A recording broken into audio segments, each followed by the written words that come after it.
Entonces, como les decía, bueno, veamos primero la definición. Entonces, lo que quiero, quizás la lección de lo que vamos a hacer hoy es decir que no todas las funciones convexas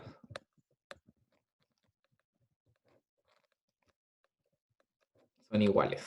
Iguales en el sentido, digo, de igual de fáciles de minimizar, por ejemplo. ¿Okay? Entonces, propiedades de regularidad adicionales que podamos hacer sobre las funciones. O sea, estoy pensando, por ejemplo, que una función de este estilo debería ser más difícil que optimizar que una función de este estilo. ¿Okay?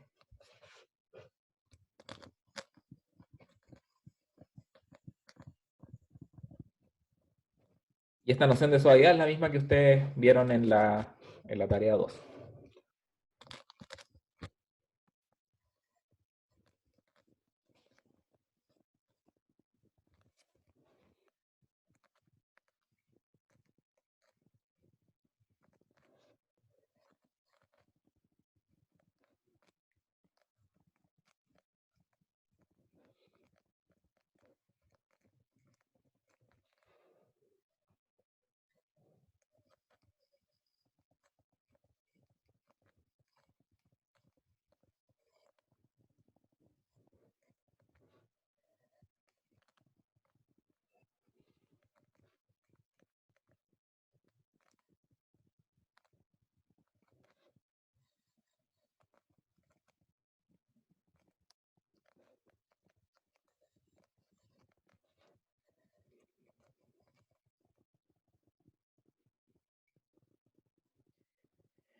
Aquí estoy haciendo supuesto al tiro de que la función es gato derivable. Y yo en la tarea les pedía que demostraran que a partir de una relación de este estilo para el subgradiente uno prueba la unicidad, lo cual es una línea de demostrar. Pero para hacernos la vida más fácil, aquí vamos a suponer inmediatamente que la función es gato derivable. ¿Ya? Ya que igual ustedes vieron el concepto antes, ¿tienen alguna pregunta al respecto? ¿Y cómo se relaciona quizás esta definición con la que vieron en la tarea?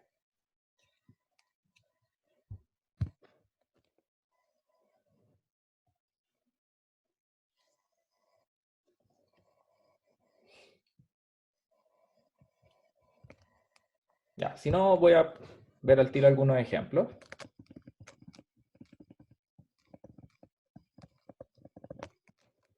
El primero es, por ejemplo, funciones lineales. Si pensamos f de x igual a, ¿cómo le puse acá? A, x más menos b, sí. De a pertenece a e y b pertenece a r. El gradiente f de x es una constante, es igual a a. Y eso va a implicar que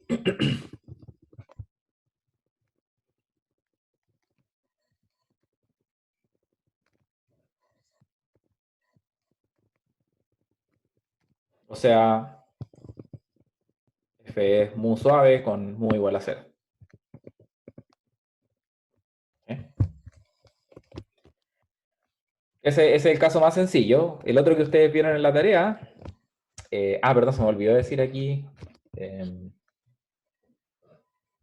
vamos a definir el conjunto de funciones convexas mu suaves sobre x como perdón, y con respecto a una norma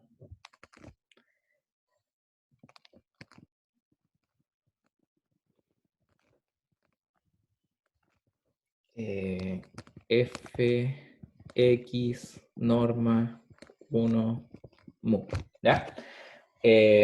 Eso para indicar la clase de todas las funciones que son convexas y mu suaves sobre el conjunto x. Con respecto a la norma, si se fijan la definición de la suavidad es una definición que es relativa a la norma que estamos utilizando. Entonces es necesario especificar cuál es el conjunto en el cual estoy estudiando la suavidad cuál es la norma con respecto al cual voy a estar considerando la suavidad y cuál es el parámetro de suavidad que voy a estar considerando.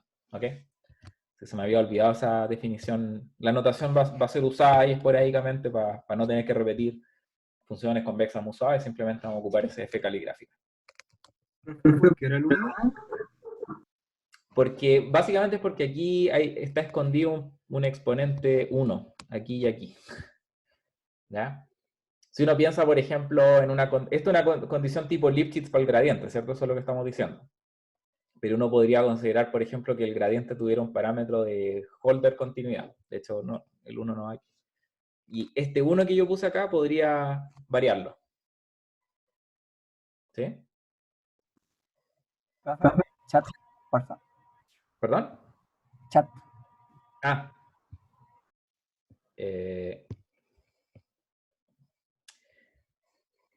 Cuando se saca el menos infinito del recorrido es como asumir que f es propia. Sí, estamos asumiendo. O sea, de hecho, piensa que si x no vacío y estamos asumiendo que es gato derivable, entonces al menos la función tiene que tener valores reales sobre el conjunto x. Así que va a ser al tiro propia.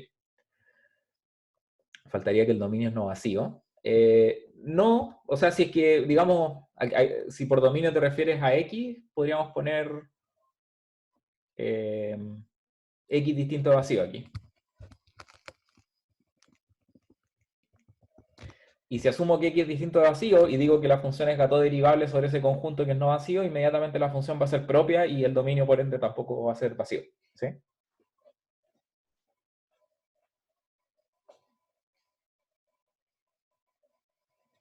Avísenme si respondí bien a la pregunta. Y se cumple que es denso ese conjunto en el espacio de la función. Si tomo las funciones que están definidas entre de x a r, no va a ser denso, pero va a ser denso probablemente en el conjunto de las funciones convexas. Y voy a demostrarle eso a través de una herramienta que vamos a ver un poquito más adelante. ¿Ya? Este conjunto no puede ser denso sobre todas las funciones, pero al menos podemos aspirar a que sea denso sobre las funciones convexas, y eso sí es cierto. Uno siempre puede aproximar una función convexa por una función convexa y suave. ¿Ok? Y de hecho, eso no es solamente una curiosidad matemática, es tremendamente útil para diseñar algoritmos. ¿Ok?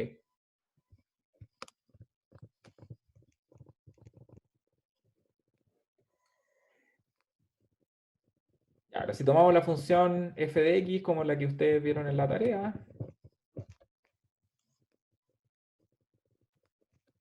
entonces vamos a asumir que A es simétrica semidefinida positiva y estamos pensando aquí en Rn, ¿ok?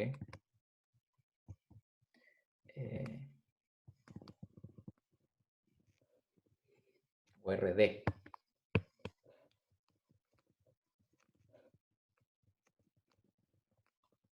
¿Sí? Bueno, si yo tomo cualquier norma, ¿verdad? Perdón. ¿Cuál es el gradiente f de x? Primero. Va a ser por la reglas de cálculo. Dado que A es simétrica, es ax menos b, ¿verdad? Y por ende, si yo quiero estimar la constante de suavidad de esta función con respecto a cualquier norma, los b se me van a cancelar y como es lineal, me va a quedar... ¿sí? Por lo tanto, yo siempre puedo escoger mu como el supremo de norma de z menor o igual que 1 de a z norma dual. Y ese objeto que está ahí es lo que uno le llama la norma de operador de A entre el espacio, ¿cómo decirlo acá? Estoy pensando que A va como operador entre E y su dual, digamos. Pero quizás eso es como una notación un poquito enredada. Veamos el caso particular.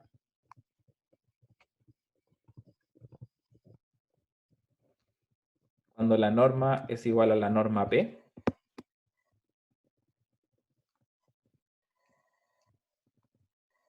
Esto que puse aquí igual lo voy a dejar escrito, es la norma de operador usual que uno consideraría en un espacio de Banach.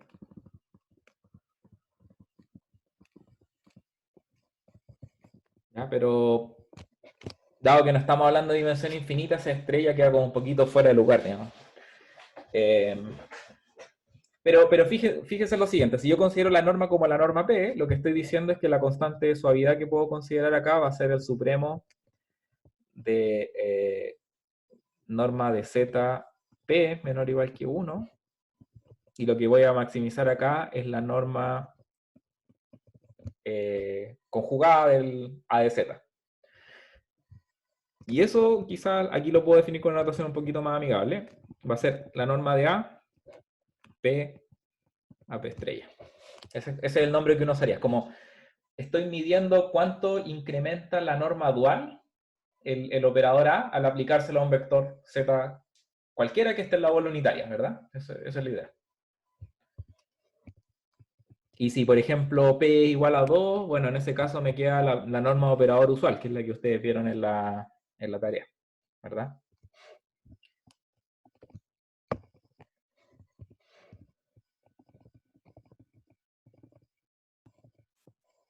Perdón, si P igual a 2,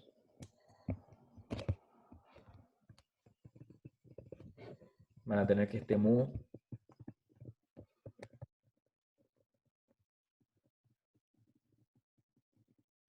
y esto es la norma de operador usual.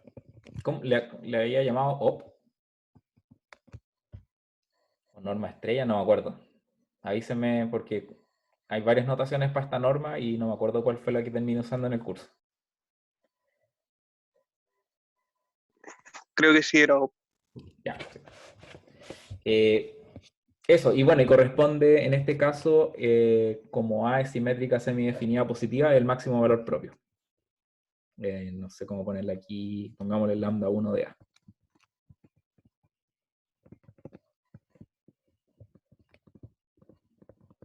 Dado que A es simétrica semidefinida positiva, todos sus valores propios son no negativos, por lo tanto el máximo va a ser un número mayor o igual que 0. Ya.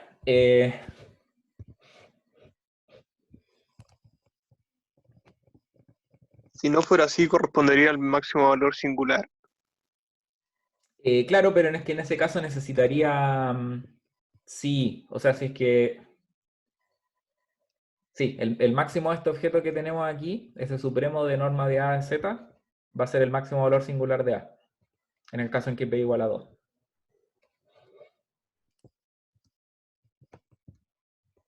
Eso se puede ver porque si le tomáis raíz cuadrada y eleváis al cuadrado, te va a quedar supremo de AZ, AZ, que es lo mismo que Z, A traspuesto a Z, y este sí que es semidefinido positivo, y sus valores propios son los valores singulares de A.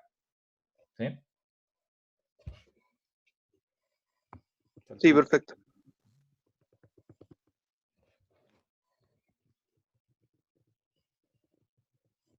Pero ojo que si A no fuera semidefinida positiva, la función cuadrática no sería convexa. Entonces,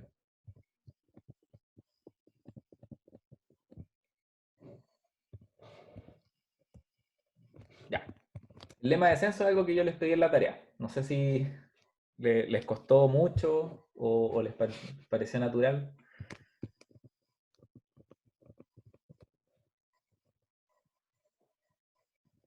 A mí me costó la parte final, tuve que usar como una parte para la otra y viceversa, como de la B a la C y la C a la B.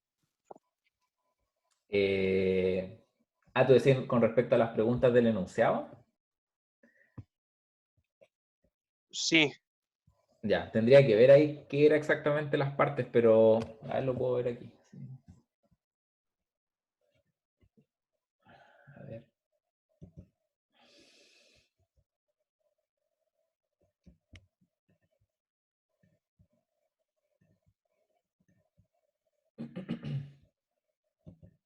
Ahí está. De la B a la C y de la C a la B. Ah, ya, pero eso yo no lo voy a pedir acá. No vamos a hacer eso. Solamente quiero probar la parte B. Eso es lo que vamos... Entonces, Y no, la principal complicación es que ahí yo no sabía que era diferenciable, entonces por eso como que tenía que hacer esa vuelta un poco extraña. Sí, sí, claro, pero la parte que solamente respecta al lema de descenso no es tan difícil. Eh,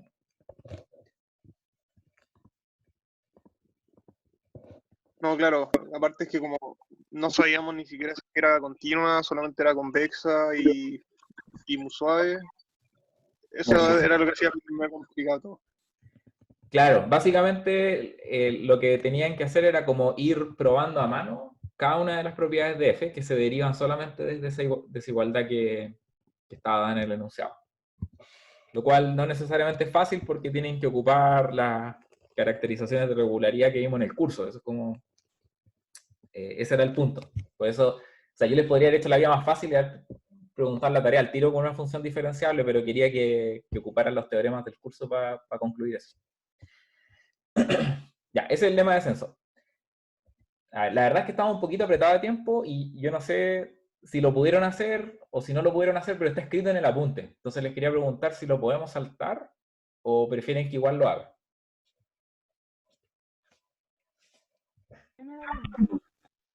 Ya, ¿alguien preferiría ver la demostración? Es una demostración importante, ¿ok? Pero el punto que estoy haciendo no es que sea importante o no es importante, es que si ya lo hicieron para la tarea y lo entienden, no considero necesario hacerlo de nuevo. Ahora, si les quedaron dudas, qué sé yo, ahí sí. Po. A mí me pasó, profe, que no pude sacar el 2, esa fracción. Ya. Veámoslo entonces.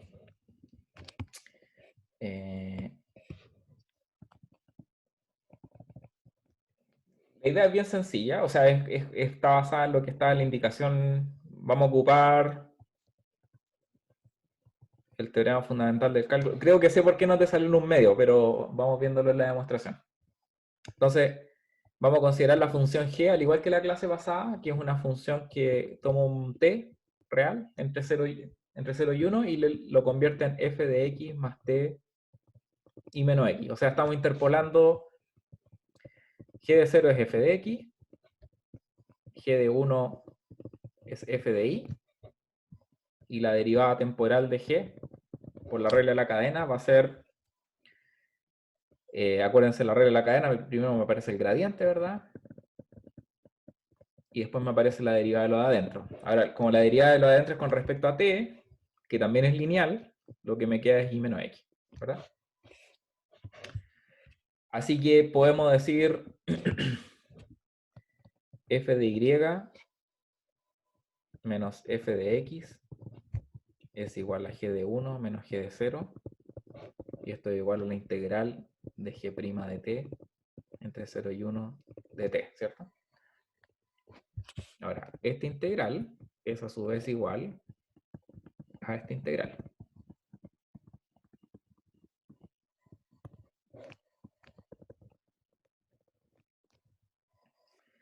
Y si yo quiero hacer aparecer este término que está aquí, lo mejor que puedo hacer es como sumarlo y restarlo, ¿verdad? Fíjense que aquí tengo f de y menos f de x, así que estamos bien por este lado, tenemos estos dos términos de aquí. Nos falta hacer aparecer ese del gradiente, ¿cierto? Y aquí hay un gradiente, pero con respecto a un punto intermedio. Entonces, pensando que esta función su gradiente es Lipschitz, yo quizás podría como comparar ese integrando con respecto al vector fijo, o sea, al producto interno fijo, de gradiente f de x, y menos x, ¿verdad? Y eso es lo que voy a hacer ahora. Voy a agregar lo que quiero que aparezca a la fuerza y después tengo que restarlo dentro de la integral.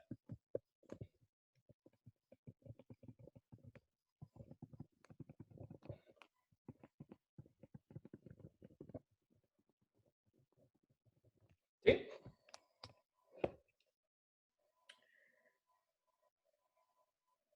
Ya, ¿y qué hacemos ahora?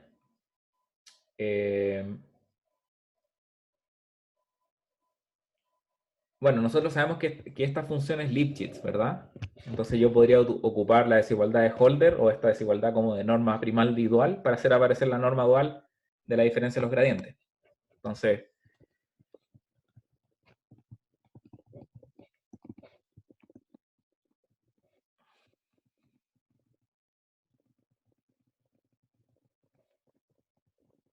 Creo que le faltó un... No, no sé, Me faltó ¿qué cosa?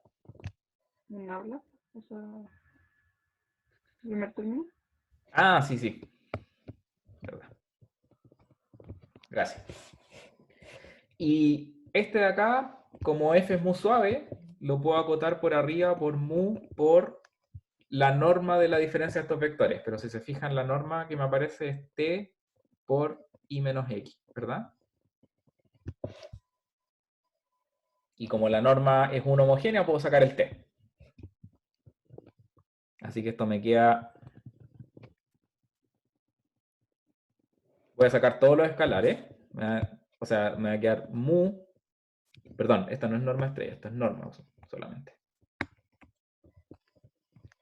¿Sí? Y este cambio de norma dual a norma, que puede parecer quizá un poco extraño en la definición de aquí acá arriba de la suavidad, se vuelve completamente natural cuando yo lo veo acá, porque me aparece justo el término que yo tenía aquí, que era la diferencia de i menos x en norma primal, si quieren. Entonces...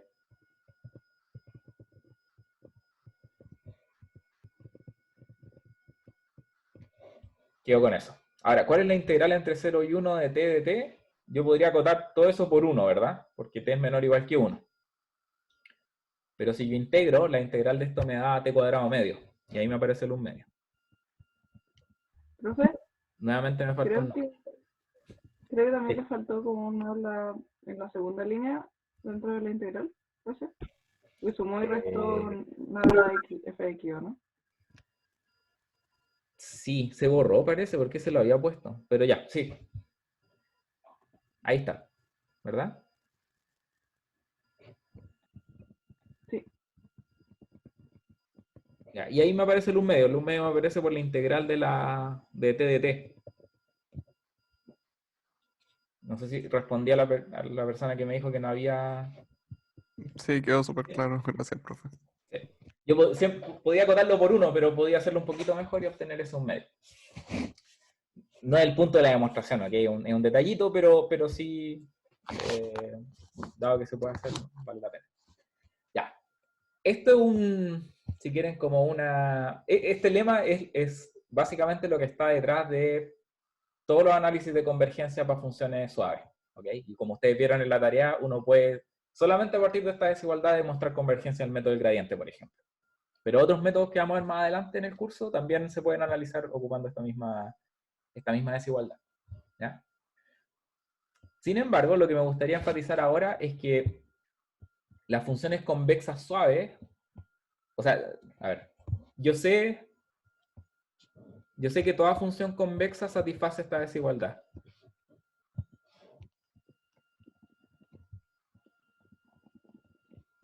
Esta es la desigualdad de convexidad, ¿verdad? Y lo que dije ahora es que si esto es convexa nomás, y si es muy suave, yo además tengo que f de i tiene la desigualdad reversa, más este término adicional. Entonces, lo que tengo esencialmente para una función convexa y suave es que tengo una aproximación por arriba y por abajo de la función. Una función convexa suave, cada vez que yo la vea en un punto, digamos, por ejemplo ese, yo sé que por convexidad tiene una soportante, una minorante afín exacta, si es que es gato diferenciable. Y si no sé subdiferenciarle, me basta eso para obtener una minorante, ¿verdad? Y eso es como un rojo. Pero por otra parte, si además es suave, tengo esta cota superior en... ¿Qué voy a hacer acá en verde? ¿Ya? Y me quedó súper feo, pero la gracia es que estas dos cotas, la superior y la inferior, están súper cerca una de la otra. Entonces, eso me permite hacer como un análisis local de cómo se comporta la función. Si ustedes se fijan en la demostración que ustedes hacían del método del gradiente, lo que se vale uno es de la cota superior y de la cota inferior para poder mostrar que siempre cuando yo no tengo un gradiente que no es cero, siempre puedo encontrar una dirección en la cual si yo me muevo un poquitito, la función va a decrecer al menos, ¿verdad? Y puedo incluso cuantificar cuánto decrece. ¿Ya? Así que eso es súper útil. Más allá de eso, me gustaría presentarles una caracterización de funciones convexas suaves que tiene muchas propiedades que uno puede utilizar en el análisis. Y este es un teorema importantísimo.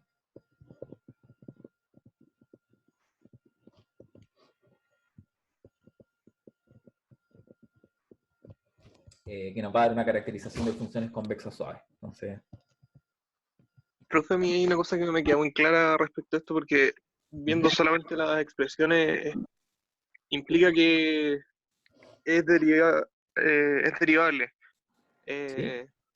pero no necesito ese supuesto, como lo vimos en la tarea al parecer. Claro, claro, uno no lo necesita a priori. Sí. Pero necesariamente el... Ah, sí, de hecho lo probamos. Iba a decir que necesariamente El el subdiferencial es un singleton. diferencial es un singleton, así que sí, ya. Claro, en la tarea yo se los pedía, pero surge de esta desigualdad, porque si yo tomo x igual y, eso me fuerza a que el par de subgradientes tengan que ser el mismo, ¿cierto? Sí, no, sí, perfecto. Solo tenía fue una recapitulación de lo que ya habíamos hecho en la tarea. Claro, claro.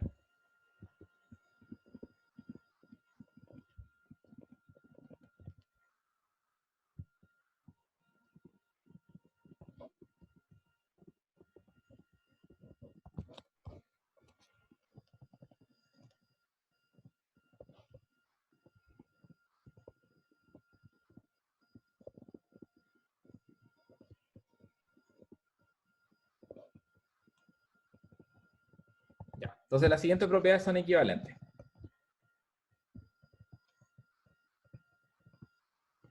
Que la función sea suave en el sentido que habíamos dicho anteriormente.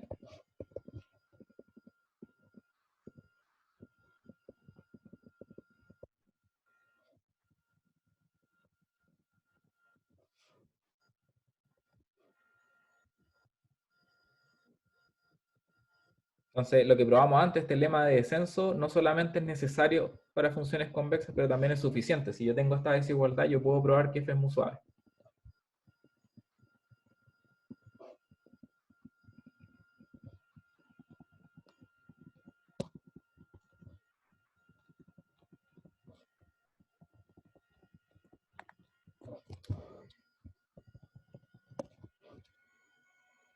Además, puedo probar, o sea, hay una desigualdad reversa que también es equivalente.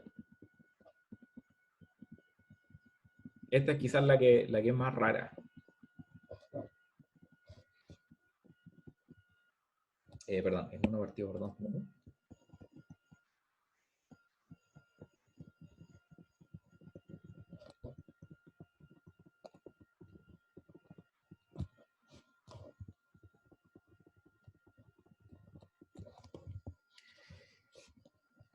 Esa propiedad no le tengo un nombre, ¿ok? Pero se relaciona con esta que sigue, que sí tiene un nombre, que se conoce como cocoercividad. Cocoercividad para el gradiente. El gradiente, acuérdense que es un operador, en el sentido de lo que hablamos en las clases anteriores. Y este operador, en el caso de que viene de una función convexa y suave, satisface esta desigualdad.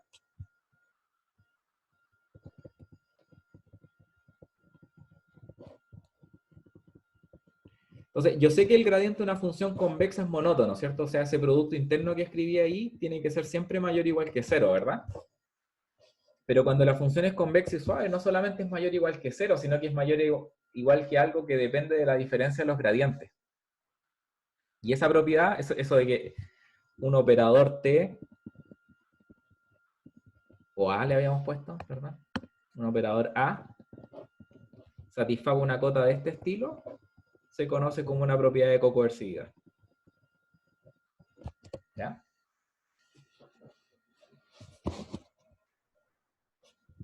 ¿Ustedes han visto el concepto de coercividad? Lo voy a poner aquí entre paréntesis, pero lo voy a borrar al tiro. Coercividad para un operador significa esto. ¿Sí? Es como fuertemente monótono. ¿Alguien tenía una pregunta?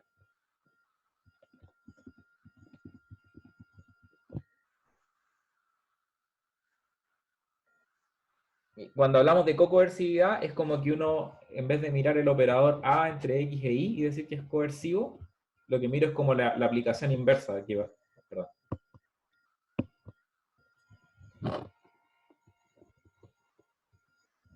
No hay A de X.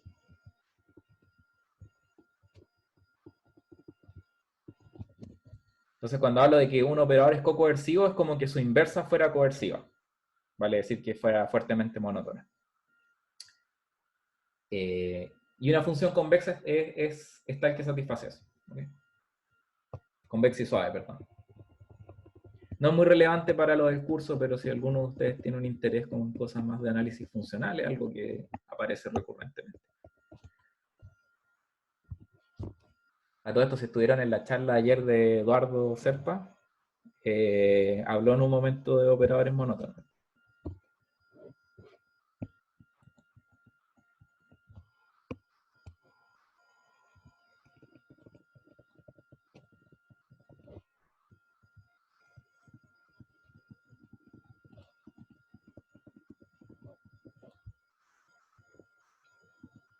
Perdón.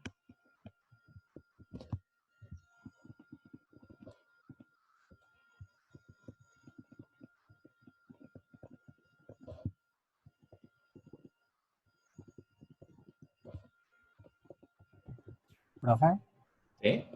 ¿qué son las funciones de Lyapunov? Un funcional de Lyapunov es como una especie de función de potencial, que tú tenés una dinámica y tú querés probar que esa dinámica converge, entonces tú generas un potencial de Lyapunov, que en el fondo es como una energía en el espacio, y si tú muestras que tu dinámica hace que la energía decrezca en el tiempo, vas a poder demostrar convergencia hacia un punto fijo.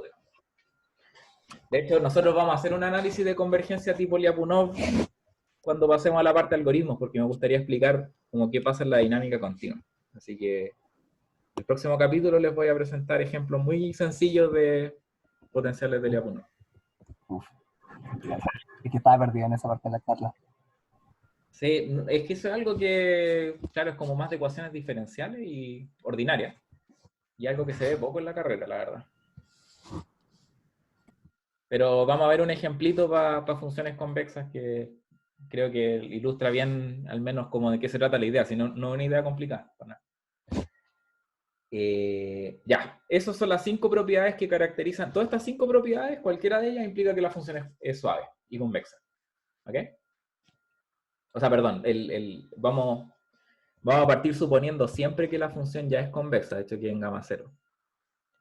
Pero si ya tenemos eso, cualquiera de estas 5 propiedades me indica que la función es suave. ¿Ya? Entonces vamos quizá viendo cada una de ellas. La suavidad, bueno, es la definición. El lema de descenso, como les decía, el que probamos recién, y que da esta como expansión cuadrática en torno a cualquier punto, ¿verdad?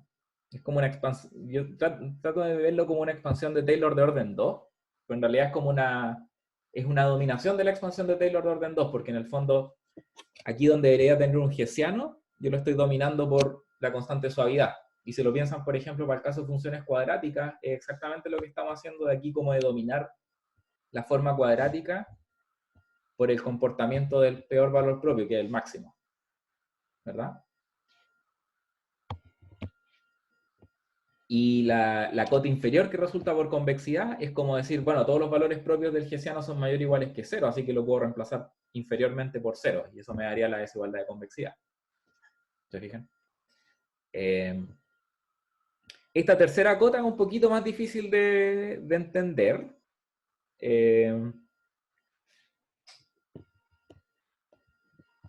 Podría tratar de darle una explicación, pero no me atrevo, la verdad. Creo que no voy a hacer un buen trabajo. Y cuando quizás veamos un poquito más de cosas de dualidad, puede que aparezca de nuevo. De hecho, va a aparecer de nuevo. Así que, idealmente, cuando se vuelva necesario, quizás la podemos volver a estudiar. Cocoercividad. Como les decía, esta es una propiedad de tipo... una función convexa satisface que este producto interno es mayor o igual que 0 solamente, ¿verdad?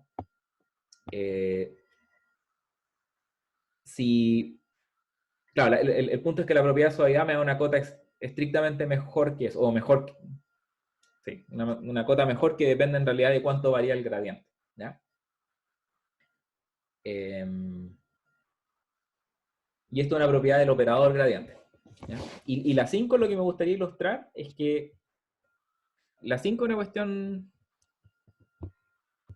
simpática, en el sentido de que, Es como que le agrego algo, o sea, le resto algo y ya deja de tener como la desigualdad de convexidad. claro, es como una... Sí, o sea, digamos que este f de x y este es f de y. La interpolación lineal entre f de x e y es una cosa de este estilo, ¿verdad? Eso es como lambda f de x más 1 menos lambda f de y. Y lo que me dice la suavidad, como decís tú, es como es como que paso por debajo de esta función lineal, pero no puedo pasar más abajo que una cuadrática. Y esa cuadrática está caracterizada por la constante mu. ¿Se fijan? Entonces, lo que me dice esa desigualdad 5 es que los valores de mi función necesariamente tienen que estar en esa región. ¿Sí? O sea, si quieres la ¿Cómo no cota, entendí bien? ¿verdad? No entendí bien cómo es el dibujo. Ya, la función f, por ser convexa, su grafo tiene que pasar por debajo de la línea azul, ¿cierto? Sí. Ya. Y por otra parte, la desigualdad 5 nos dice que tiene que pasar por arriba también de una cuadrática, en función de lambda me estoy refiriendo. Ah, ya, perfecto. Entonces nos dice que la función tiene que estar ahí entre medio. En el fondo lo que nos dice es que esta función tiene que tener un cierto grado de curvatura que es acotado. La curvatura no puede ser demasiado brusca, ¿ok? Y la curvatura está relacionada con otra propiedad que se llama fuerte convexidad, que no sé si la hemos mencionado en algún momento. Pero en el fondo el punto es que la suavidad limita el grado de fuerte convexidad que pueda tener la función. Ya, pero no se preocupen demasiado si no entienden todas estas propiedades a la perfección ahora, porque las vamos a usar. ¿Okay? Creo que uno entiende mejor estas cosas en el grado en que las use. ¿Ya? Sí, quizás una observación interesante es que nosotros, si bien estamos asumiendo en el enunciado este teorema de que la función es diferenciable, siquiera para poder escribir, esto es gato derivable, debería ponerle acá, para ser más preciso.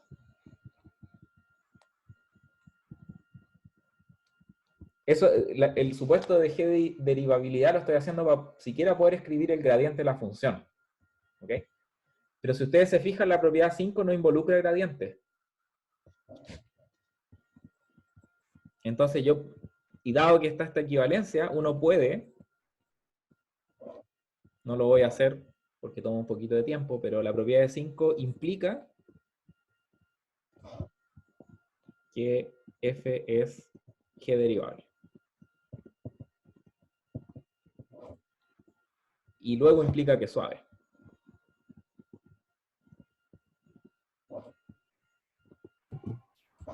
Profe, ¿por qué cambió diferenciable por derivable?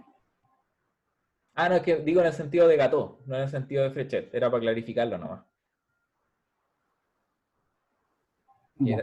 Están esas dos nociones de diferenciabilidad y la más fuerte es la de Frechet. Aquí necesitamos la mínima para que el gradiente exista. Ah, ya. Es que estaba en los apuntes diferenciables. Sí, y eso está ambiguo. No clarifica qué tipo de diferenciabilidad estamos asumiendo y tiene que ser Gatot diferenciabilidad. O sea, en realidad el más débil. ¿Sí? Ok, lo que quiero decir entonces, fíjense, la propiedad 5 en ningún lado aparece un gradiente, y lo que les digo es que uno, si lo trabaja, puede demostrar a partir solamente de la desigualdad 5 y de que f es convexa, que f es gato derivable. Y dado eso, ya estamos en el mundo de este teorema donde vamos a tener la equivalencia con la suavidad. ¿Ya? Pero no vamos a hacer eso, ¿okay? Por temas de tiempo.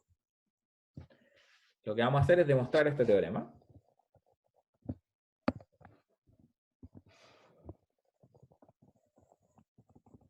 Entonces el camino que vamos a seguir es el siguiente. Vamos a decir 1 implica 2, 2 implica 3, 3 implica 4 y 4 implica 1.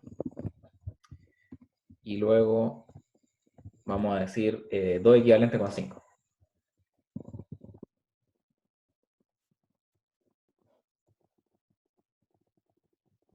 ¿Ya? Eso es porque es la secuencia más fácil de implicancias que podemos hacer. Entonces, que 1 implica 2 es algo que ya hicimos. El lema de descenso.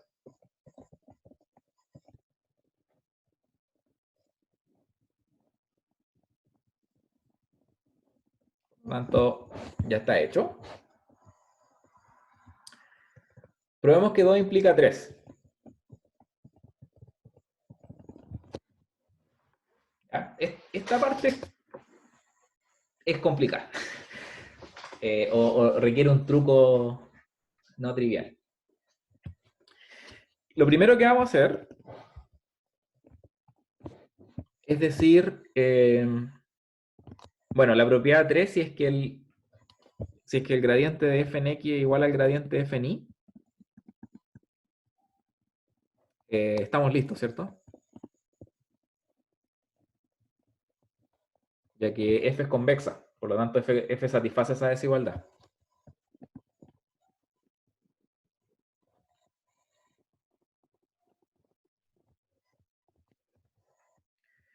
Si gradiente de f en x es distinto del gradiente de f en y, vamos a poder hacer algo más.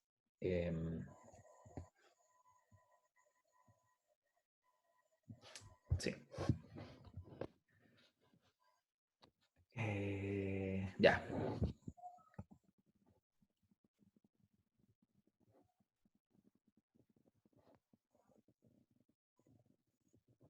Vamos a considerar esta función.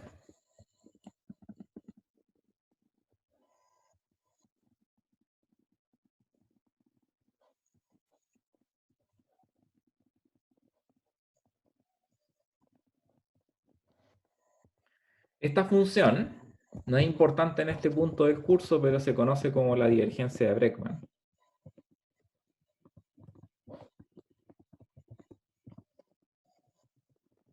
Y tiene la propiedad de que en el fondo como que aplana la función en el punto X. Si mi función g original era, o sea, perdón, si mi función f original era así, lo que estamos haciendo es ver cuál es la diferencia entre f y su expansión de Taylor de primer orden. Si ustedes se fijan, esa es la expansión de Taylor de primer orden de f en torno al punto X.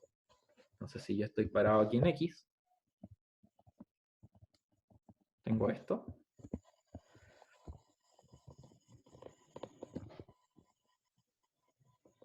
Esta es la función.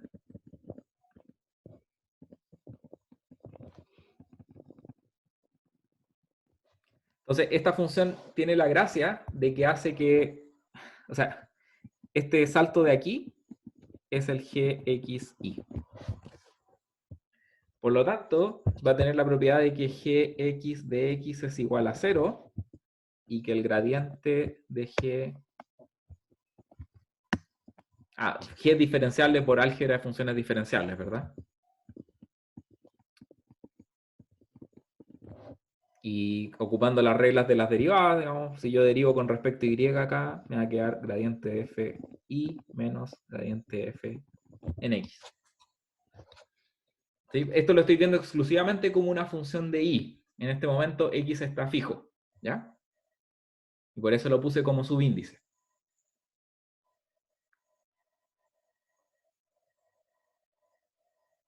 ¿Qué más? ¿Qué otra propiedad tengo? Tengo que g de x y es siempre mayor o igual que 0, y eso es por convexidad de f.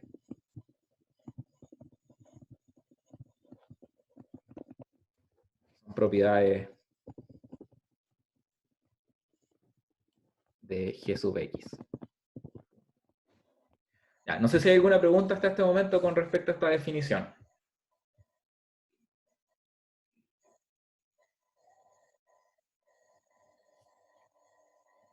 ¿No? ¿Por qué estoy haciendo esto? La razón es simplemente como para... de hecho iba a decir,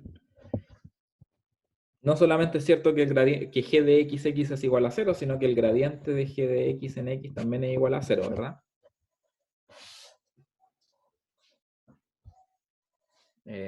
Y para ordenar un poquito esto, quizás lo voy a poner por acá.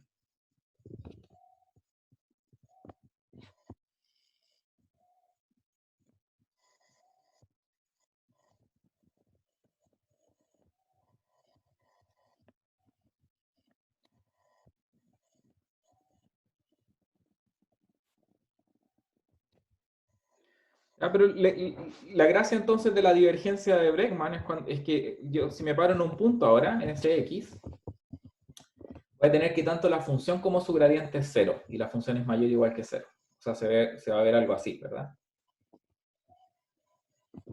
Aun cuando la función original f era algo que podía estar muy lejos de 0, o su gradiente podía ser... ¿sí?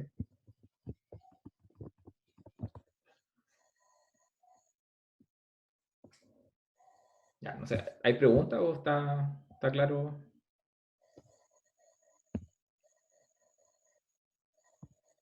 ¿No?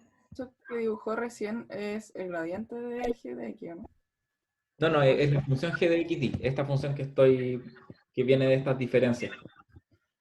Profe, a mí no me queda claro por qué el gradiente de G, eso, la diferencia son dos gradientes. Ya, si tú miras aquí el gradiente gx de y, bueno, estoy tomando gradiente con respecto a y, eso es importante, ¿ya? Entonces aquí claramente el primer término le aplico gradiente solamente, ¿verdad? F de x es una constante, así que este término se me va. Y el otro término que surge, el último, es una función lineal, ¿verdad? Sí. En función de y. Y su gradiente, por ende, es el vector director, que en este caso es el gradiente de f en x. Ah, ya, era porque está, ya, sí. Es porque el Porque, gradiente con respecto a y, sí. no con respecto a x. Ya, pero es lo que es, digamos, es natural pensar, o sea, hacer esta transformación de la función, básicamente le estoy restando una constante y le estoy restando una función lineal, no modifica el hecho de que g sigue siendo suave, g sigue siendo convexa, entonces...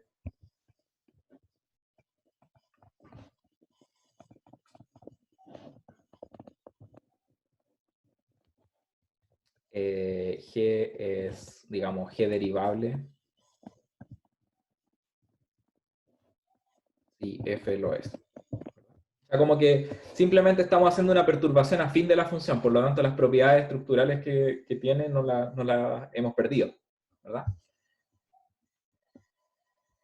Ahora, lo que quiero probar, que esto es algo quizás es no trivial, es que la propiedad 2 se va a preservar por esta perturbación. La propiedad 2 es el lema de descenso. ¿Ya? Veamos ahora, entonces, y esta parte un poquito sucia, que G satisface el lema de descenso.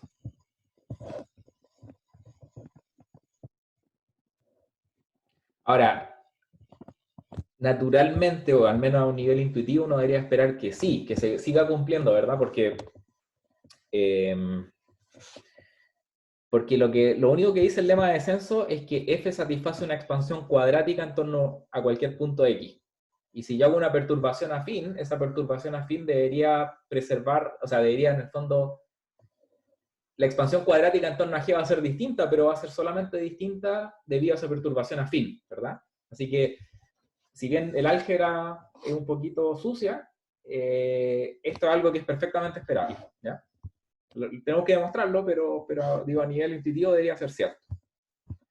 Entonces probemos que g sub x de z satisface una desigualdad de orden cuadrático como la que establece el lema de descenso, ¿ya? Eso es lo que tenemos que hacer.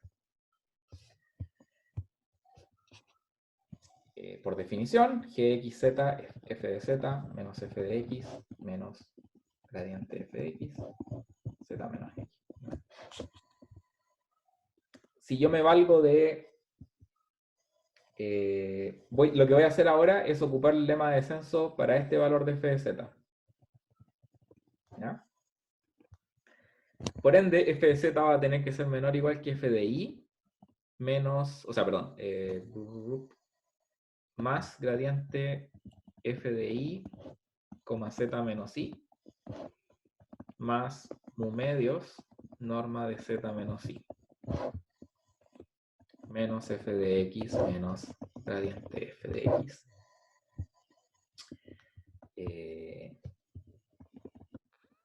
Z menos x. ¿Sí? Y lo que voy a hacer ahora es sumar y restar el término que me interesa que aparezca en la expansión.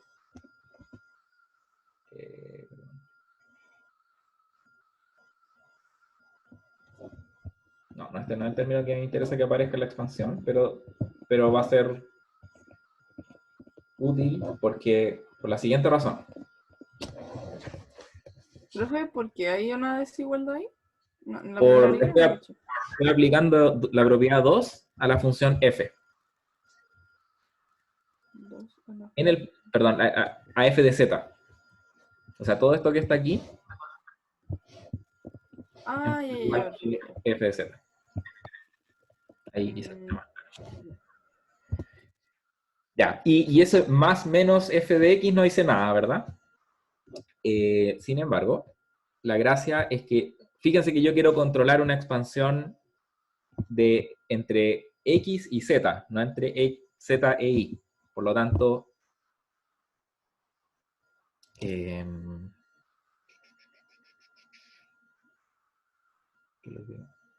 no, estoy... Ay. Perdón, y me falta un cuadrado acá. Ya. A ver.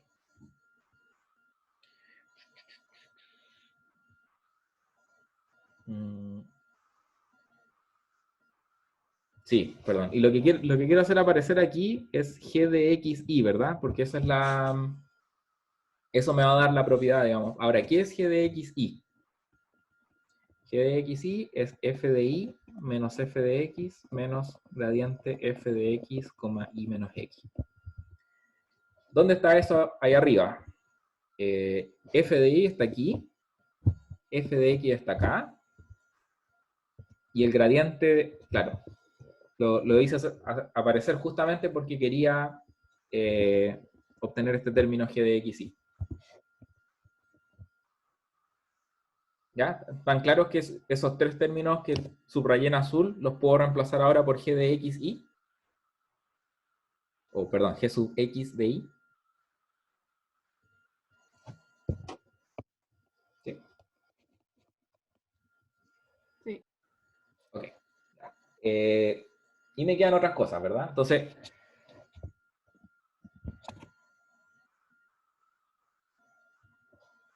esas otras cosas, voy a ocupar otro color. Están aquí.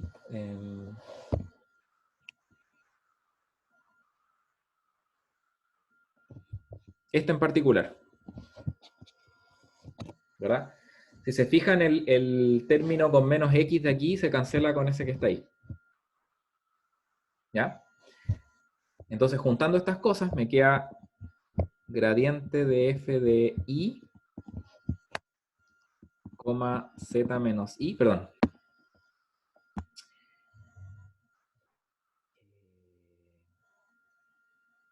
Claro, menos gradiente f de x, z menos y. Y el único término que me falta todavía es el mu medios, norma de z menos i al cuadrado. Ahora, pongámosle a esto estrella, por estrella, esto que está aquí es igual al gradiente de g, x, y, ¿verdad? Así que finalmente me queda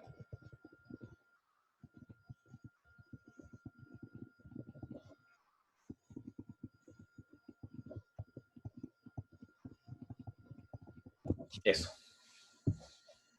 Y ahí probé la desigualdad de suavidad para la función g sub x.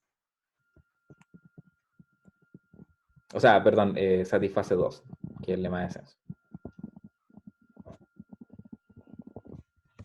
¿Ya? No hemos terminado. Esto es parte de lo que necesitamos hacer. Sin embargo, ok, lo que resta se basa en esta desigualdad que acabamos de probar. Entonces,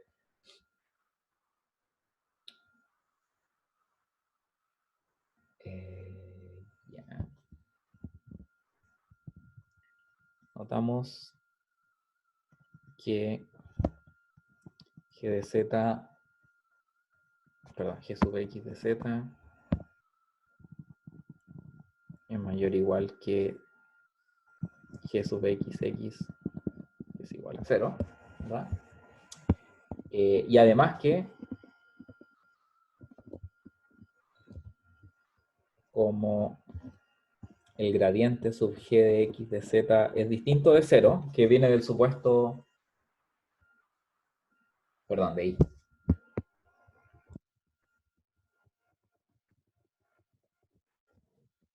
El gradiente GXY es distinto de 0 porque partimos asumiendo en todo este análisis que gradiente FX es distinto a gradiente FY.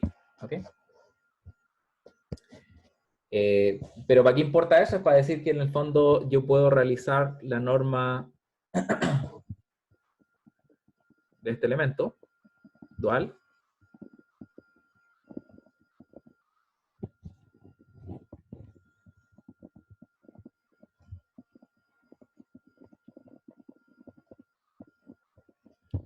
y que va a existir, entonces existe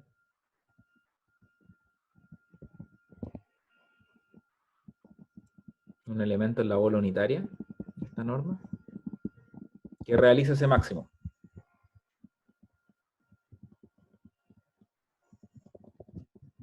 ¿Ya? Y consideramos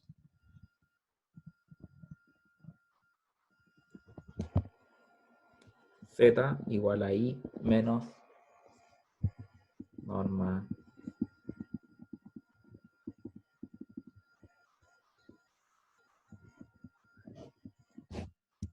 Ahora, ¿por qué consideramos ese vector? Por la siguiente razón.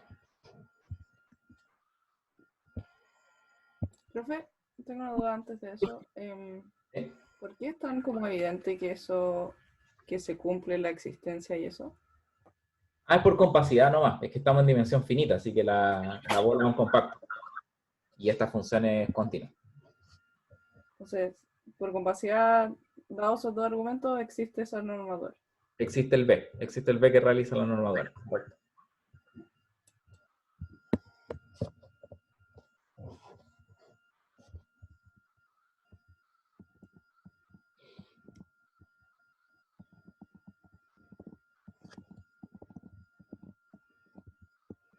Ya, eso es lo que... Este es nuestro Z, ¿verdad? Y estamos diciendo que GXZ es mayor o igual que 0. Ahora, si yo ocupo la desigualdad 2 a esta función G, voy a tener la siguiente expansión. Entonces voy a tener G de XY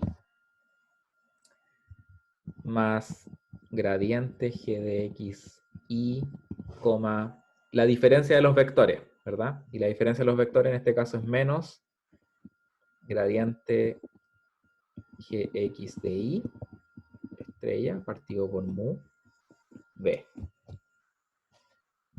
Más mu medios, norma de la diferencia al cuadrado, y la diferencia es norma de gradiente Gx Y, estrella, B, partido por mu, todo eso al cuadrado. ¿Ya?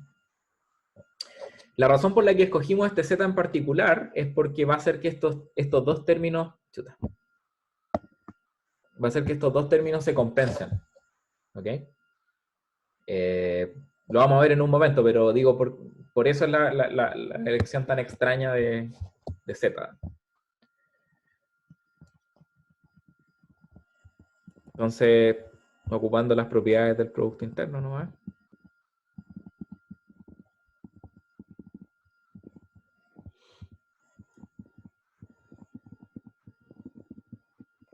Entonces la gracia es que nosotros hayamos cogido B de tal manera que esto sea exactamente igual a la norma dual ¿verdad?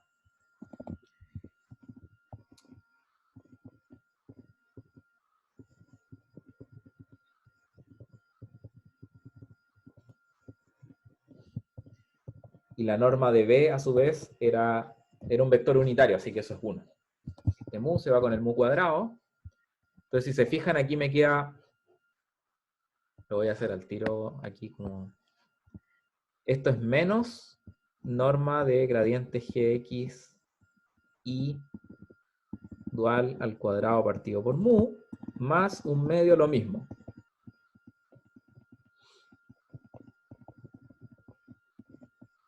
Así que lo que me queda finalmente es gxi menos un medio mu norma. Ya. Y créanlo o no, en este momento ya estamos listos. La gracia de haber hecho esta perturbación es que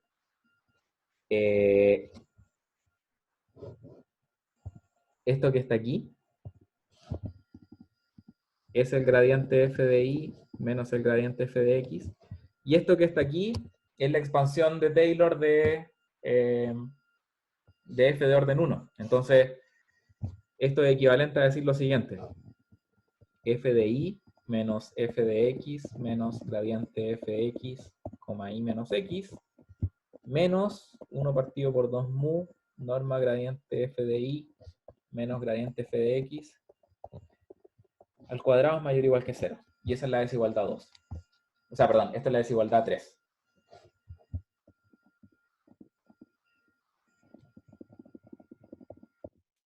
¿Ya?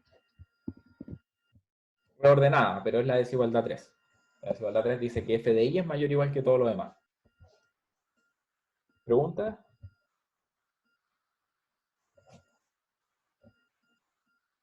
Lo estoy como procesando todavía. Sí, sí. Sí, lo que le iba a decir, esta demostración no es súper natural, ¿ok? Pero quizá uno podría pensarlo en términos de, si uno ve esto. A ver, el punto de haber perturbado f para convertirlo en g sub x es simplemente como para... es una especie de normalización, como que estamos mirando la función... O sea, en vez de preocuparnos de una f cualquiera, nos vamos a concentrar en el caso en que f en realidad es convexa, vale 0 en el x, y fuera de ese punto es mayor o igual que 0 en todas partes. Entonces eso nos agrega un montón de estructura, porque nos agrega una función que se comporta así. Va. Es como así, en torno al x. Y lo que vamos a hacer es probar esta expansión cuadrática en torno a ese punto, a un punto en el cual la función vale 0 y su gradiente vale 0. ¿Sí? Por otra parte, el tipo de perturbación que estamos mirando es esto que está aquí, se conoce como el mapa de dualidad. Entonces, en el fondo, lo que yo tengo es como... Yo quiero representar un elemento del dual y quiero asociarle un elemento primal, ¿no? Y esto es una transformación común en espacios de Banach, ¿no? Yo quiero identificar, si yo quiero... ¿Y cómo lo hago? Me valgo de la geometría, digamos. Si yo tengo un elemento en el dual, este es mi B, lo que hago es verlo como un funcional lineal en el espacio E, y miro la bola unitaria, y trato de asociarle a ese B aquel vector que maximiza la función lineal b, punto algo. ¿No? Perdón, no b, este es z. Y ese z, quizás lo voy a hacer un poquito más extremo, aquí, z, yo le identifico un elemento primal que es aquel que maximiza la forma lineal, digamos, z, b, sobre la bola unitaria. Y esa asignación no es 1 a 1, pero si lo fuera, digamos, nos da una especie de isomorfismo entre ambos espacios, ¿verdad? Y nos permite, como en el fondo, hacer una identificación entre elementos de un espacio y elementos de su dual. Y la idea de aquí, en el fondo, entonces, es que cuando yo hago esa perturbación con B, si se fijan, el resultado es que la magnitud de esa perturbación al final depende de la magnitud del vector dual, de la norma del gradiente G. Todo esto es muy vago lo que estoy diciendo y es como complicado. Lo único que estoy tratando de decir es que en realidad esta demostración no es sacada del sombrero. ¿Okay? Hay una lógica detrás de lo que uno hace aquí, pero es difícil de explicarla fuera de contexto. Y el contexto es análisis funcional. Hay que saber análisis funcional para entender mejor estas demostraciones. Ya. Ya, entonces estamos en 3 implica 4 ahora.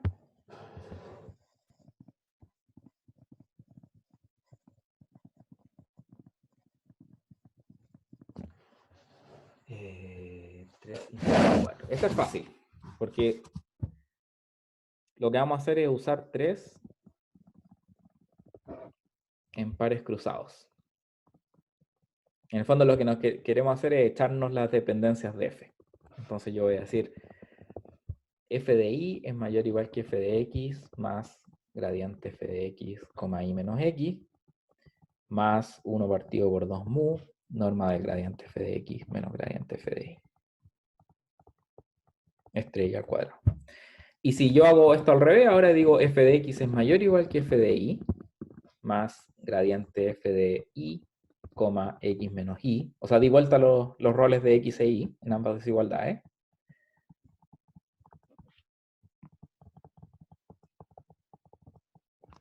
Y si sumo,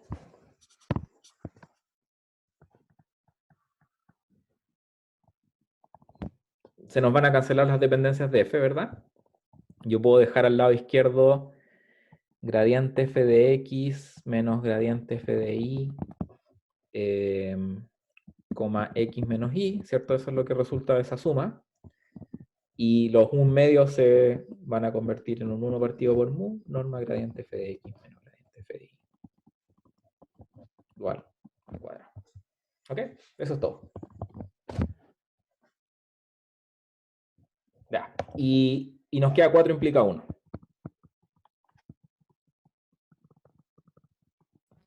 Y esta también es fácil porque la cocoercividad nos entrega la lipschitzianidad de f al tiro.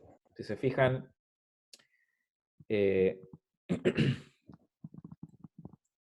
lo que yo quiero hacer es acotar la diferencia de los gradientes de la función, ¿verdad? Lo voy a elevar al cuadrado para poder ocupar la desigualdad 4, que es 1 partido, perdón, no 1 partido por mu, ahora voy a usar el mu al lado derecho. Mu por...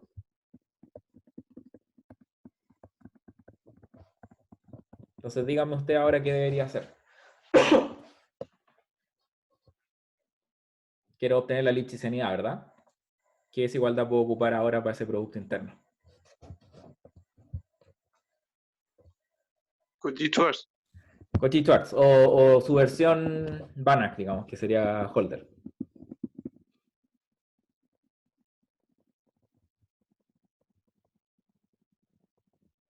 Y en el fondo puedo cancelar este cuadrado con este que está acá, y eso me da...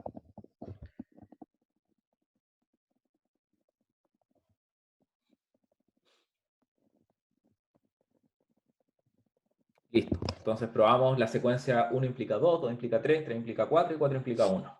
Ahora nos falta conectar con 5, y esto tampoco es fácil.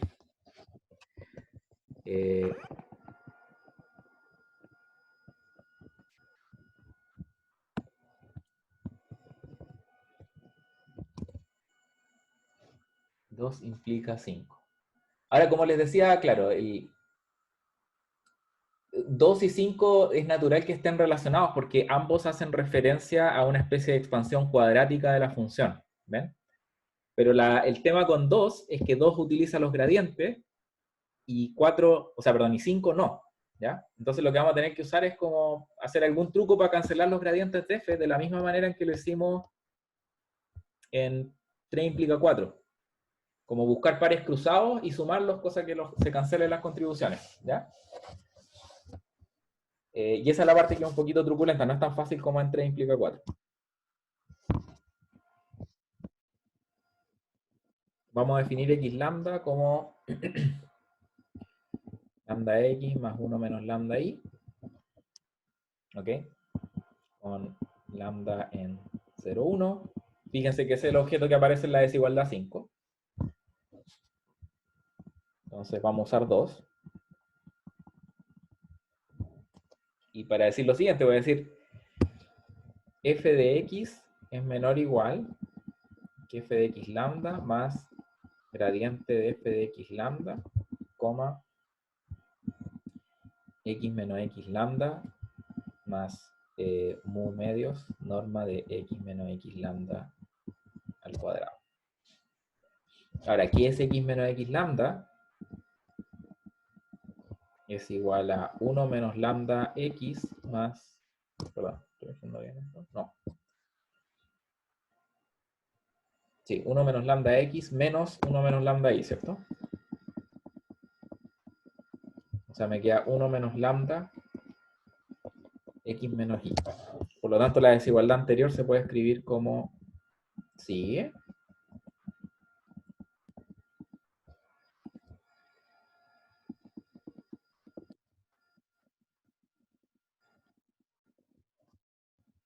X menos x lambda.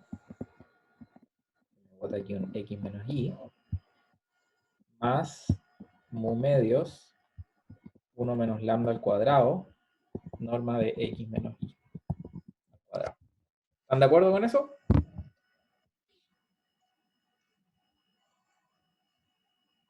Ahora lo que vamos a hacer, entonces en el fondo tenemos x, tenemos y tenemos x lambda, ¿verdad?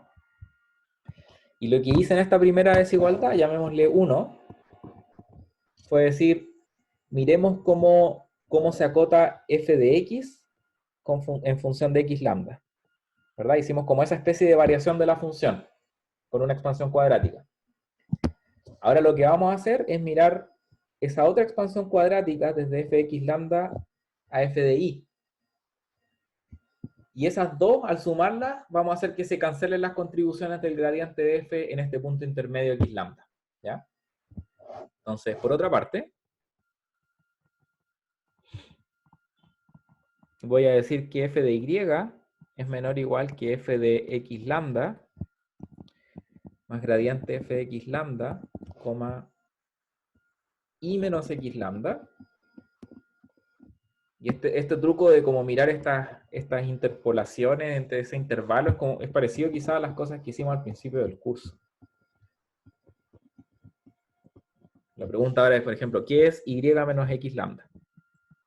O sea, estos trucos de tomar puntos intermedios y mirar esos 1 menos lambda, creo que los vimos antes. Nos queda y menos lambda x menos 1 menos lambda y, ¿verdad? Así que este se cancela con este y me queda lambda por y menos x. ¿Ya? Si ven el dibujo que hice acá arriba, aquí, todos esos cálculos que hice de cómo se relaciona x menos x lambda e y menos y lambda deberían, o sea, y menos x lambda deberían ser evidentes geométricamente. Y eso implica que f de y es menor o igual que f de x lambda más lambda por gradiente de f de x lambda, coma y menos x, ¿verdad? Más mu medios, perdón, y menos x lambda es lambda cuadrado y menos x al cuadrado, ¿ya? Entonces, si ustedes se fijan, aquí estamos ya en tierra firme, porque tenemos este término y este término, que si los multiplico por un escalar apropiado, se me van a cancelar al sumar, ¿verdad? Lo que tengo que hacer es multiplicar 1 por lambda y 2 por 1 menos lambda. Y eso va a hacer que estos dos términos se cancelen y me quede una desigualdad que ya no tiene gradiente, ¿verdad? No voy a hacer ese cálculo, están los apuntes, pero si se fijan, o sea, es más o menos rápido de ver que lo que va a resultar es lambda f de x más 1 menos lambda f de y es menor o igual que f de x lambda las contribuciones del lambda y el 1 menos lambda se van a cancelar los términos de lambda, me queda solamente fx lambda. Los términos de los gradientes, como dije, se van a cancelar y me va a quedar mu medios 1 menos lambda cuadrado más lambda cuadrado, norma de i menos x al cuadrado, ¿verdad? ¿Me falta algo? No, perdón, me equivoqué. Esto no es así. Me va a quedar lambda por 1 menos lambda cuadrado más 1 menos lambda por lambda cuadrado. Ahí sí. Y esto que está aquí, se hace en el cálculo, les va a dar exactamente igual a lambda por 1 menos lambda.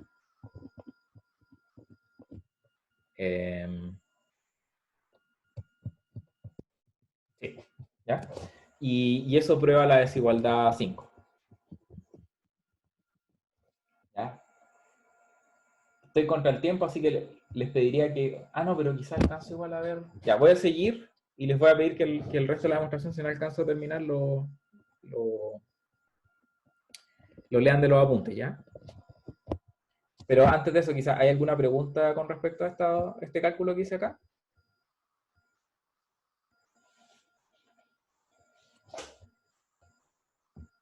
¿No? Profe, a mí me quedó una duda, pero pendiente del paso del 2 a 3. Ya, entonces vamos a eso, sí. Sí, perdón que no pregunté antes, pero es que no me quedó tan claro el tema de cuando se usa la compacidad para sacar como vector B en la frontera de la ola unitaria. ¿Sí? Como... Ah, ¿por qué se tiene? Claro. Es que en dimensión finita, la bola cerrada siempre es compacta, ¿verdad? Sí. Entonces estamos en un compacto. Ya, y tenemos una función lineal, ¿verdad? Como función de B. Entonces estamos en un compacto. Tenemos una función lineal. El óptimo se alcanza.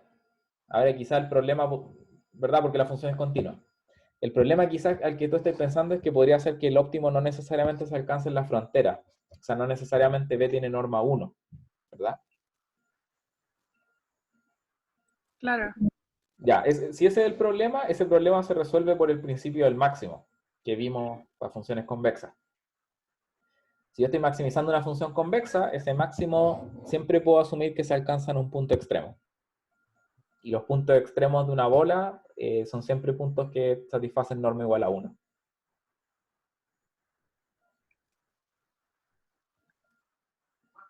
¿Sí?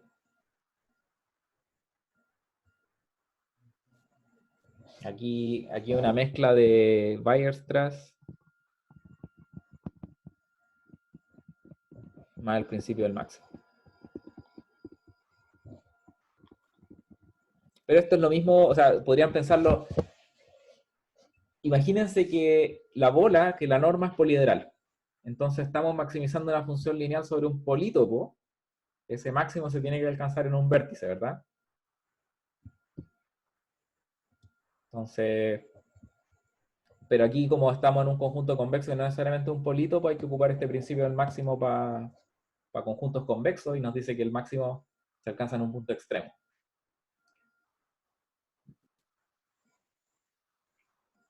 ¿Respondí la pregunta?